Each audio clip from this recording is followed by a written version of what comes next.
Olá, mundo! Bem-vindos ao Zing Zang, o canal do desenvolvedor independente de jogos. No vídeo de hoje nós vamos falar sobre regras de jogo.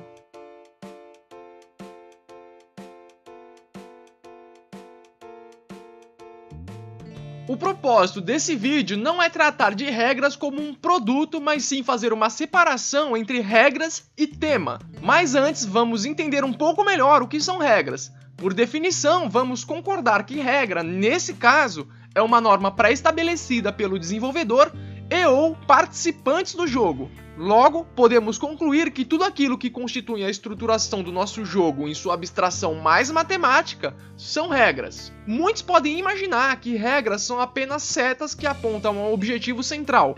Por um exemplo, a regra do meu jogo é coletar todas as moedas. Contudo, apesar deste ser o objetivo do seu jogo e esta também ser uma regra, a exploração de outras regras é necessária para alcançar o objetivo. Por exemplo, a altura do pulo do seu personagem é por definição uma regra, já que constitui uma norma estrutural do jogo, e cabe ao jogador explorar essa regra para alcançar o seu objetivo. Mas só nós, desenvolvedores, podemos definir as regras para o nosso jogo?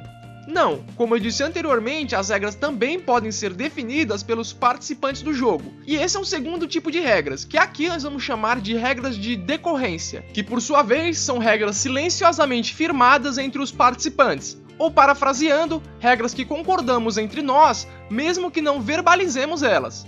Um exemplo social desse tipo de regra seria não furar fila, que eu tenho certeza que nenhum de nós jamais fez isso. Mas essa é uma regra implícita ao bom convívio social e à manutenção da civilidade. Ninguém te falou sobre, não existe uma placa em todos os bancos, mas ainda assim concordamos que enquanto sociedade devemos seguir esta regra de convívio. E acredite ou não, estas regras também acontecem em jogos. E para fins de exemplo, vamos usar o jogo League of Legends. Neste jogo existe um padrão da disposição geográfica dos jogadores, onde cada jogador deve ocupar determinada posição no mapa com um determinado tipo de herói. Esta regra, por sua vez, não está descrita nos manuais de usuário do jogo, mas é acordado entre os jogadores. E sim, eu sei que isso é por razões de eficiência, mas ainda assim é uma normatização que abraçamos, mesmo quando não é explicitamente exposta.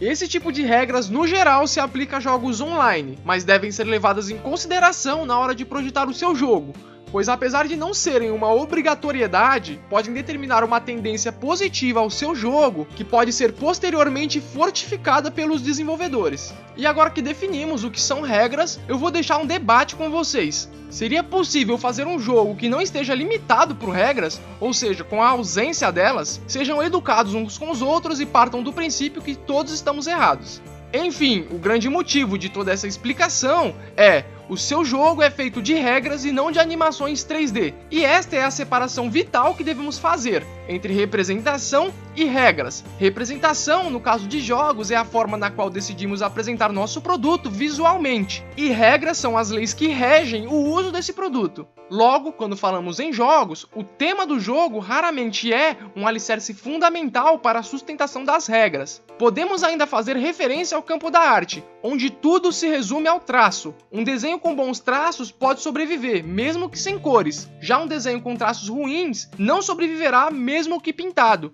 E suas regras são como se fossem os traços de um desenho. É aquilo que sustenta toda a sua arte. Ver o nosso jogo nessa pura abstração matemática nos provê diversas vantagens. A primeira sendo, torna o nosso jogo mais adaptável. Por exemplo, vamos supor que você criou uma super mecânica para o seu jogo sobre matar zumbis. E de repente o seu chefe / consciência diz: o jogo não vai ser sobre zumbis, vai ser sobre fadas. E aí você pensa: ih, rapaz, mas agora a mecânica inovadora que eu tinha elaborado com anos de estudo já era.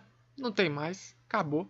Porém, se você avaliar com cuidado, será capaz de perceber que a mesma mecânica pode ser adaptada para um novo tema, já que a representação visual dos jogos, no geral, não tem uma funcionalidade estrutural sobre as regras. Por exemplo, não há nada inerentemente diferente entre pisar em monstros com o Mario do que pisar em pequenos círculos em um jogo sobre a vingança dos cubos. A mecânica é a mesma, mas o tema foi adaptado. A segunda vantagem é que te permite avaliar a quantidade de inovação do seu jogo. Enxergar suas regras como dados mais do que como representação visual te permite enxergar em quantos e quais outros jogos aquele mesmo princípio se aplica. E como já comentei nos vídeos anteriores, inovação é vida. E a terceira e última é: manipular regras é mais fácil do que manipular gráficos. Ou seja, você pode simplesmente pela manipulação das regras, completamente ignorando o fator visual, criar um jogo e posteriormente definir qual será a representação visual que aquele conjunto de regras irá se tornar. Isso pode ser muito positivo na hora de conceitualizar novas mecânicas, já que em alguns casos o tema pode agir como uma barreira, já que a mecânica desenvolvida não consegue ser contextualizada naquele devido cenário.